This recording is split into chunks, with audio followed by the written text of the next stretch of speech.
ఆంధ్రప్రదేశ్ ఎన్నికల్లో ప్రముఖ సర్వే సంస్థ అయినటువంటి ఐపాక్ సరికొత్త వ్యూహాన్ని అమలు పరిచేందుకు ప్రయత్నం చేస్తోంది. అందులో భాగంగానే మళ్ళీ జగన్మోహన్ రెడ్డి రాబోతున్నాడు అనేటువంటి నోటి ప్రచారాన్ని నమ్ముకొని ఆ వ్యూహాన్ని అమలుపరిచేందుకు అక్కడ ప్రయత్నాలు చేస్తున్నటువంటి నేపథ్యంలో ఈ అంశానికి సంబంధించి మనతో మాట్లాడేందుకు ప్రముఖ రాజకీయ విశ్లేషకులు, ప్రముఖ సీనియర్ జర్నలిస్ట్ సిఎస్ రావు గారు మనతో ఉన్నారు. సార్తో మాట్లాడదు. Sir hi sir. Hello. Andhra Pradesh ఎన్నికల్లో ఐపాక్ సంస్థ సరికొత్త వ్యూహాన్ని అమలు చేసేందుకు సిద్ధమైందని, అందులో భాగంగానే ఆంధ్రప్రదేశ్లో మళ్ళీ జగన్మోహన్ రెడ్డి సీఎం కాబోతున్నాడు అనేటువంటి నోటి ప్రచారాన్ని ప్రజల్లోకి బలంగా తీసుకువెళ్ళే ప్రయత్నం చేస్తోంది అంటూ ఒక వార్త సోషల్ మీడియాలో చక్కర్లు కొడుతూ ఉంది. ఏంటి సార్ దీని మీద మీ విశ్లేషణ? ఐపాక్ అనేది రాజకీయ వ్యూహాలను రచించడానికి ఏర్పడినటువంటి సంస్థ. అది చేసేదే రాజకీయ వ్యూహాలు.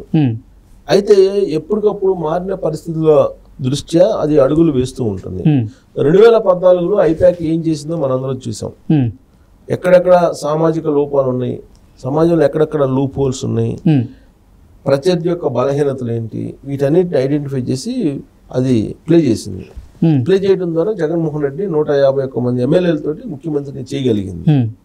అందుకే ఒక భారీ ప్యాకేజ్ కూడా జగన్మోహన్ రెడ్డి ఐపాక్కి ఇచ్చారు అని చెప్పి తెలుస్తుంది.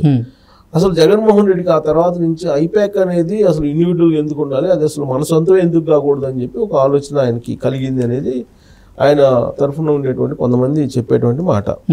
అందుకే దాన్ని shares, majority shares YSR Congress పార్టీకి కొనుగోలు చేసింది. కొనుగోలు చేసి కొంతమంది స్టాఫ్ని ఉంచుకుంది. ప్రశాంత్ కిషోర్ని బయటికి పంపించారు. ప్రశాంత్ కిషోర్ యొక్క ఆధిపత్యం లేకుండా చేయగలిగారు. ప్రస్తుతం ఐపాక్ అనేది చెవిరెడ్డి భాస్కర్ రెడ్డి ఆధ్వర్యంలో నడుస్తుంది అనేది ఆ మధ్య వచ్చినటువంటి న్యూస్. సో చెవిరెడ్డి భాస్కర్ రెడ్డి ఎవరి చేత ఈ ఐపాక్ సర్వేలు చేయిస్తున్నారు అనేది చూస్తే కనుక ఆయన ఎస్వి యూనివర్సిటీలో కొంతమంది తెలిసినటువంటి ప్రొఫెసర్స్, స్కాలర్స్ ఎవరైతే ఉన్నారో వాళ్ళతోటి చేపిస్తున్నారు. ఐపాక్ అనేటువంటి బ్రాండ్ ఏమైతే ఉంది కదా, దాంట్లో ఎవరు పనిచేసినా కానీ సరిపోతుంది కదా అనే ఉద్దేశంతో ఆయన సొంత టీంతో చేస్తున్నారు. ఆయన చేసినటువంటి సర్వేలని కేసీఆర్ కూడా నమ్ముకున్నాడు 2023 అసెంబ్లీ ఎన్నికల్లో. సో ఫలితాలు మనం చూసాం అని చెప్పి ఫలితాలు వచ్చిన తర్వాత అర్థమవుతుంది. యాక్చువల్గా తెలంగాణ అసెంబ్లీ ఎన్నికలకు ముందు చెవిరెడ్డి భాస్కర్ రెడ్డి ఇక్కడ హైదరాబాద్లో కూర్చొని మొత్తం సర్వేలు నడిపాడు. ఆయన సర్వేల ప్రకారమే కేసీఆర్ నడిచాడు అనేది చాలా మంది చెప్తూ ఉంటారు. సో ఇప్పుడు ఆంధ్రప్రదేశ్లో కూడా జగన్మోహన్ రెడ్డి అదే ఐపాక్, అదే చెవిరెడ్డి భాస్కర్ రెడ్డి ఇస్తున్నటువంటి సర్వేలు నమ్ముతూ ఉన్నారు అనేది తాడేపల్లిలో నడుస్తున్నటువంటి ఒక చర్చ. ఆ సర్వేల ప్రకారమే బదిలీలు కానీ, లేదంటే తొలగించడాలు కానీ, తీసేయటాలు కానీ, మార్పులు కానీ, చేర్పులు కానీ ఇవన్నీ జరుగుతున్నాయి అని. దాంట్లో భాగంగా 60-70 మందిని మార్చారు కదా ఆయన. సో ఆ సర్వేని బేస్ చేసుకొని అని చెప్పి అంటుంటారు. సరే, ఆ సర్వేని ఎలా నమ్మాలి ఏంటి పక్కన పెడితే, సరే అదంతా అయిపోయింది. ఇప్పుడు గెలవాలంటే ఎలాంటి వ్యూహాలు రచించారు? అన్ని రకాల వ్యూహాలు రచిస్తున్నారు. ఎన్ని రకాల వ్యూహాలు రచిస్తున్నా కానీ అక్కడ పబ్లిక్ ఏమో జగన్ వస్తే అమ్మో అనేటువంటి పరిస్థితి ఏర్పడింది అక్కడ. సో దాంతో ఇప్పుడు వాళ్ళు ఏం చేస్తున్నారు, అలా కాదు జగన్ మళ్ళీ వస్తున్నాడు, జగనే మళ్ళీ సీఎం అనేది చెప్పించాలి అనేటువంటి ఒక ప్రయత్నం చేస్తున్నారు. అదేమో ప్రజల్లోకి ఎక్కట్లా. అందుకని చెప్పి ఒక సరికొత్త వ్యూహాన్ని వీళ్ళు రచించారు. ఏంటి ఆ వ్యూహం అంటే, కొంతమంది టీమ్స్ని తయారు చేశారు. టీమ్స్ని తయారు చేసి ఆ టీమ్స్ని బస్ స్టాండ్లో, రైల్వే స్టేషన్స్లో, లేదా టీ స్టాల్స్ దగ్గర ఎక్కడైతే బాగా పబ్లిక్ గ్యాదర్ అవుతారో ఆ ప్రాంతాలకి పంపిస్తున్నారంట. పంపించేసి అక్కడ వీళ్ళే ఈ ఒక 5 మందో 10 మందో వీళ్ళు ఉంటారు. ఒక 5 మంది ఉంటారు అనుకో, ఆ టీంలో ఒక 5 మందో 2-3 ఉంటారు. ఏముంది, మౌత్ టాక్ కదా. అక్కడక్కడ చేరి 2-3 గ్రూపులు వీళ్ళే ఒక స్టార్ట్ చేస్తారట. ఏంటి, రాబోయే రోజుల్లో జగనే గెలుస్తాడు, జగనే గెలిచే అవకాశాలు ఉన్నాయి అని చెప్పేసి వీళ్ళు స్టార్ట్ చేస్తారు. స్టార్ట్ చేయగానే అక్కడ ఉండేటువంటి 2-3 ఉంటారు. ఇంకొక అతను లేదు జగన్ మార్జిన్లో గెలిచే అవకాశం ఉంది, ఫుల్గా ఇంత ముందులాగా మెజార్టీ వచ్చేది లేదు అని చెప్పి అతను అందుకుంటాడంట. 3వ అతను 4వ అతను ఉంటాడు కదా, లేదు ఉత్తరాంధ్రలో చాలా బలంగా ఉంది, లేదంటే రాయలసీమలో బలంగా ఉంది, రాయలసీమలో మొత్తం ఈసారి కూడా వచ్చేస్తారు కాబట్టి ఎంత లేదన్నా కానీ మ్యాజిక్ ఫిగర్ దాటి గవర్నమెంట్ ఫామ్ చేస్తారు కాబట్టి జగన్మోహన్ రెడ్డి మళ్ళీ సీఎం అయ్యే అవకాశం ఉంది అని చెప్పి అతను అందుకుంటాడంట.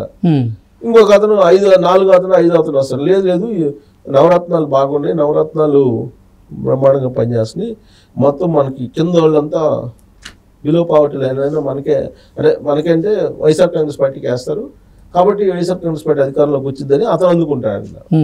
లేదు అలా కాదు ఈక్వేషను, అసలు చంద్రబాబు నాయుడు నమ్మే పరిస్థితి లేదు పబ్లిక్, కాబట్టి వైసీపీ మళ్ళీ అధికారంలోకి వచ్చే అవకాశం ఉందని మొదలు పెడతారు. ఇలా రకరకాల చర్చలు చేసి లాస్ట్కి పబ్లిక్ అటెన్షన్ వాళ్ళ మీద ప్లే చేసేలాగా ఆ చర్చను నడుపుతున్నారంట. ఇప్పుడు లేటెస్ట్ గా నువ్వు ఆంధ్రప్రదేశ్ లో ఉండేటువంటి టీ స్టాల్స్, బాగా గ్యాదర్ అయ్యేటువంటి టీ స్టాల్స్ కి వెళ్ళినా ఇదే పరిస్థితి అంట. లేదు అక్కడ హోటల్స్ ఉంటాయి, కొన్ని హోటల్స్ దగ్గర, ఆ హోటల్స్ లో ఇదే పని. ఎక్కడైతే పబ్లిక్ బాగా గ్యాదర్ అవుతారో రైల్వే స్టేషన్లు, బస్ స్టాండ్లు ఉంటారు కదా, అన్నోన్ పర్సన్స్ గ్రూప్ గా చేరి ఉన్నప్పుడు వీళ్ళు ఈ చర్చ ప్రారంభిస్తారు. లేదా ట్రావెల్ చేసేటప్పుడు, బస్ ట్రావెల్లోనో లేదా ట్రైన్ ట్రావెల్లోనో వెళ్ళేటప్పుడు ఇలాంటి చోట్ల కొన్ని ఐడెంటిఫై ప్లేస్ లో ఒక పెద్ద టీంనే దింపేశారంట. అంటే ఒక 3-4 గ్రూప్ని, అంటే రాష్ట్ర వ్యాప్తంగా ఉన్న అన్ని జిల్లాల్లో ఎంతమంది టీం దించుంటారు సార్? అయితే అంతే, కొన్ని వేలల్లో ఉంటుంది కదా. ఇప్పుడు వాళ్ళ క్యాడరే ఉంది కదా, సొంత క్యాడరే ఉంది. ఆ సొంత క్యాడర్లో ఇప్పుడు అసలు వీళ్ళు ఫ్రీ అయిపోయారు కదా. ఇప్పుడు ఎవరు వాలంటీర్స్ ఫ్రీ అయిపోయారు. వాలంటీర్స్ తో పాటు ఇక వీళ్ళు ఉన్నారు, ఇందాక నేను చెప్పాను కదా, వార్ రూమ్ బ్యాచ్ ఉన్నారు కొంతమంది.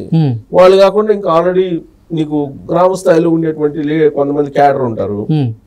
వీళ్ళందరిలో ఏముంది, 2-3 తీసుకొని పంపించినా గానీ రోజు అదే పనిలో ఉంటారు కదా వాళ్ళు. ఈ 3 నెలల పాటు అసలు నువ్వు గ్రామ స్థాయిలో లేదా మండల స్థాయిలో నువ్వు కనుక మంచి వీడియో తీసుకొచ్చి వ్యతిరేకంగా పెట్టగలిగితే ప్రత్యర్థి పార్టీలకి ఒక 50,000 నెలకి ఇస్తున్నారు, శాలరీ రూపంలో ఇస్తున్నారు అనేది చెప్తున్నారు. రోజుకి ఒక 3-4 వీడియోలు పెట్టగలిగితే ఒక 50,000 రూపాయలు కంటెంట్ క్రియేట్ చేసే వాళ్ళకి ఇస్తున్నారని చెప్తున్నారు. బిచ్చలు 500 కోట్లు సోషల్ మీడియాకే పెడుతున్నారంటే ఆలోచించుకో. 500 కోట్ల వరకు సోషల్ మీడియాకే పెట్టి గెలవాలని. ఇంకా ఎందుకు అసలు యూట్యూబర్స్ ని అట్రాక్ట్ చేశారు కదా, యూట్యూబర్స్ ని పిలిపించి మాట్లాడారు కదా.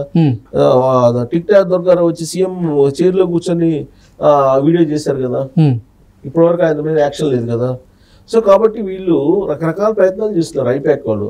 ఆ ప్రయత్నాల్లో భాగంగా ఈ మౌత్ టీమ్స్, వీటిని ఏమన్నారంటే మౌత్ టీమ్స్ అన్నారు. మౌత్ టాక్ అనేది ఇంపార్టెంట్ కదా. ఇప్పుడు మామూలు టాక్ కన్నా మౌత్ టాక్ ఇంపార్టెంట్. ఒకళ్ళ ద్వారా ఇప్పుడు వీళ్ళు విన్నారు అక్కడ ఉండేవాళ్ళు అది కాదంటే ఇది కాదంటే అని చెప్పి మాట్లాడుకుంటారు కదా, మౌత్ టాక్. అలాగే విలేజెస్ లో చెట్టు కింద కూర్చునే బ్యాచ్ ఉంటారు, ఆడపోయి ఎవరో కదిలిచ్చినప్పుడు వీళ్ళు మాట్లాడుకుంటుంటారు. సో ఇది మౌత్ టాక్ క్రియేట్ చేసేదానికి ఒక సరికొత్త, ఇంతకు ముందులాగా కాకుండా ఇప్పుడు ఒక సరికొత్త టీంని పెట్టి ఆ టీంలో పెట్టేసి వాళ్ళే ఈ చర్చను ప్రారంభించేలాగా చేసి ఆ పబ్లిక్ ని మళ్ళీ జగన్ వస్తాడట అనేటువంటి ఒక మౌత్ టాక్ తీసుకెళ్లే ఒక ప్రయత్నం చేస్తున్నారు. ఇది ఒక కొత్త పందా ఐపాక్ ని. అందుకే మౌత్ ప్యాక్ కాకుండా మౌత్ ప్లే టీమ్స్ అనాలి వీటిని. మౌత్ ప్యాక్ టీమ్స్ కాకుండా ఐపాక్ టీమ్స్ లాగా మౌత్ ప్లే టీమ్స్ అనాలి.